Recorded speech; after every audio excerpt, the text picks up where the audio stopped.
Hello, everyone. Thanks for joining us for another episode of the Football Planet here on Africanews, your Pan-African channel. Coming up for you, Kenya will not be hosting the CHAN 2018. The country has been stripped of the right to host the competition after a decision was reached at the CAF Executive Committee meeting in Accra, Ghana, that was headed by CAF President Ahmad Ahmad.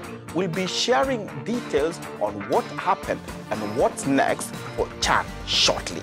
16 teams in the CAF Champions League and the CAF Confederation Cup have now been whittled down to just 4, heading to the semi-finals after the last leg of the quarter-finals wound up over the weekend. We'll be taking a look at the winners and the losers later on in the show. And Ghana are the giants of West African football. Ghana and Nigeria clash on Sunday evening in the final of the sub-regional Wafu Cup of Nations at the Cape Coast in Ghana. Details on that coming up also.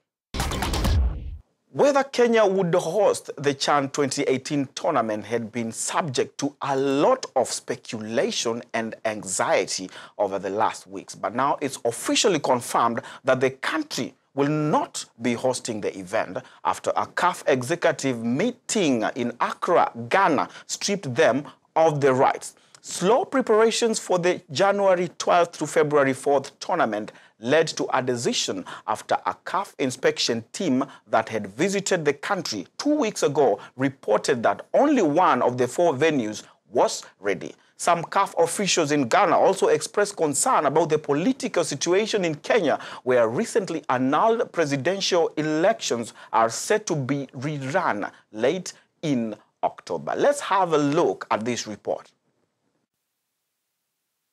After weeks of speculation and anxiety, Kenya has finally been stripped of the rights to host the CHAN 2018 tournament, scheduled for January 11th to February 2nd next year.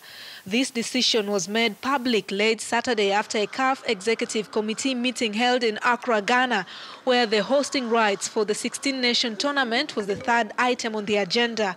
CAF announced that the decision to move the tournament was made, and I quote, in light of accumulated delays from the reports of the various inspection missions conducted in the country, end of quote, after the recent inspection found out that only one of the 4 venues was ready to stage the event. The African football chiefs also expressed great concern with the security situation in the country with regards to the Supreme Court's decision to annul the August 8th presidential elections and the uncertainty surrounding the repeat poll. This is the second time Kenya has lost the hosting rights of a tournament after the 1996 AFCON was taken away and handed to South Africa. Morocco, Ethiopia and Cote d'Ivoire had already expressed serious interest in hosting the CHAN tournament, but CAF President Ahmad Ahmad and the Executive Committee have now opened its doors for willing countries to make fresh applications within the next 10 days. Now, on the line, we're joined by Jeff Kinyanjui, a sports journalist in Kenya who has been following up closely on the developments. Hello, Jeff, if you can hear us. Now, tell us, does this decision by CAF come as a surprise to many? How have Kenyans received the news? Well, I mean, it's not a big surprise, bearing in mind we have very few facilities, that is, studies that are up to international standards. So Kenyans are aware that it will really be a surprise, actually, if the hosting rights are retained. So it's not a surprise to many, and many Kenyans actually feel let down by the government of Kenya and the federations. And Jeff, Kenya was granted the hosting rights in February 2014. That's almost 4 years ago. Who carries most of the blame for the ill preparations? Well, I think 4 years is more than enough time to prepare, but from what I see as a sports journalist who dwells so much on football, I think the government of Kenya should take the blame, because actually the funds were just approved. I mean, just a day before the CAF Expo sat in Accra, Ghana, that is on Friday.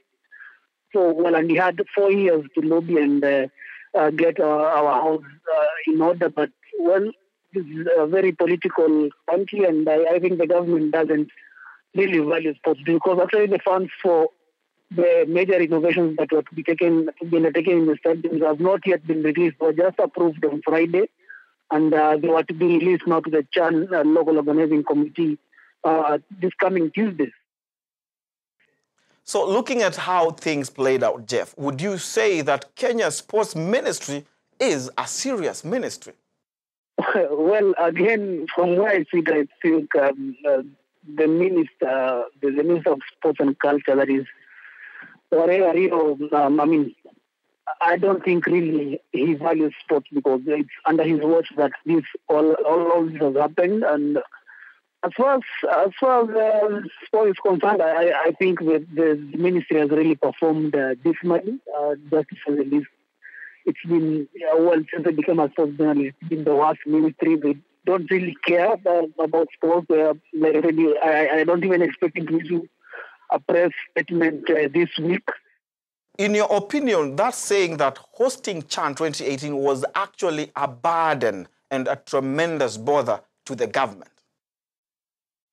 Well, in my opinion, yes, that is correct, because we had 4 years, and the current government was still in power when the CHAN hosting rights were granted to Kenya. They had 4 years to build the infrastructure, and actually a major promise of this government when they came into power was to build 5 major international stadiums across the country in different countries, but they've never done that. And recently, the Vice President, Honorable Mr. William Ruto, promised the government will build 9 stadiums instead of the 5 they promised in 3 months, which is really not feasible. It's up to the government now to work on building those stadiums that they promised, and maybe facilitating the ones that are in place currently. But I doubt they'll do that, because, like I said, in my opinion, they don't value sports at all. Well, that was Jeff Kinyanjui speaking to us from Nairobi, the Kenyan capital. Jeff is a sports journalist in the country. Now, CAF Champions League defending champions Mamelodi Sundowns have crashed out of the competition after they went down 1-0 to Wydad Casablanca, where the Moroccan Giants then went on to defeat the South Africans 3-2 on penalties following a 1-1 draw on aggregate. In another match on Saturday, Al Ahly defeated Espérance de Tunis 2-1, a victory that saw the Egyptian Giants advance to the semis after winning the tie 4-3 on aggregate. USM Alger drew 0-0 with Ferroviário Beira of Mozambique. As a result, now the Algerians advanced to the semi-finals after winning the tie on the away goal route following their 1-1 all draw on aggregate. Tunisia's Etoile du Sahel ousted their Libyan visitors Al Ahly Tripoli 2-0 on Sunday evening to advance 2-0 on aggregate. The result means now that USM Alger will be facing Wydad Casablanca in the semi-finals, while Etoile du Sahel entertain Al Ahly. The first leg will be played on September 29th and the second on October 20th. And in the second-tier competition, the CAF Confederations Cup, despite playing to a 2-2 draw against Zesco United at the Levi Mwanawasa Stadium in Zambia on Saturday, SuperSport United have reached the semi-finals. CS Sfaxien of Tunisia defeated FUS Rabat 1-0, but that wasn't enough to see them through as the Moroccans went on to win the tie 5-4 on penalties following a 1-1 draw on aggregate. And in Lubumbashi, TP Mazembe destroyed Sudan's Al Hilal Ubaid 5-0 to go through to the semis 7-1 on aggregate. TP Mazembe will now meet Faith Union Sport Rabat in the semis as Club Africanews square things out with South Africa's SuperSport United.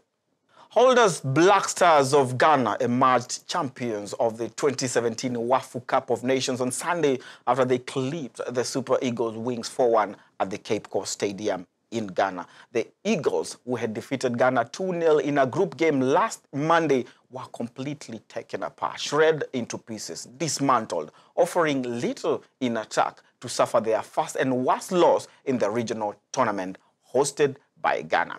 Stephen Sarfo, who was voted man of the match, scored a brace for the Black Stars, while Atinga and Kobina scored a goal each for the hosts. Rabiu Ali scored a stunning free kick late in the game, but it could not change anything as the Super Eagles settled for a second place. In the third place playoff, Niger beat Benin 2-1 to win bronze.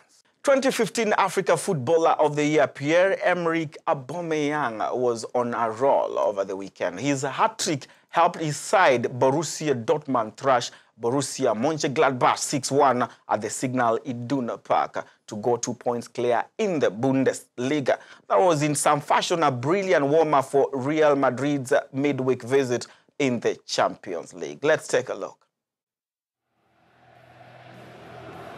Gabonese international Pierre-Emerick Aubameyang scored a hat-trick and Maximilian Philipp struck twice as Borussia Dortmund demolished Borussia Mönchengladbach 6-1 on Saturday to stay top of the Bundesliga with their 5th win in 6 matches.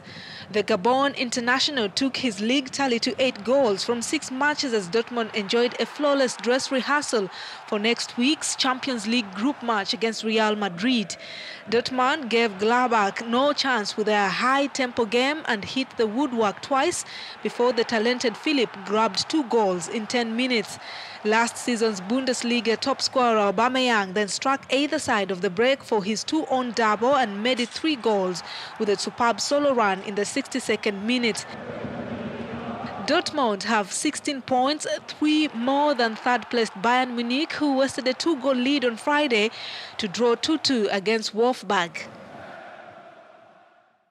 Manchester United fans have continued to chant the Romelu Lukaku song despite being urged by the player to not do so.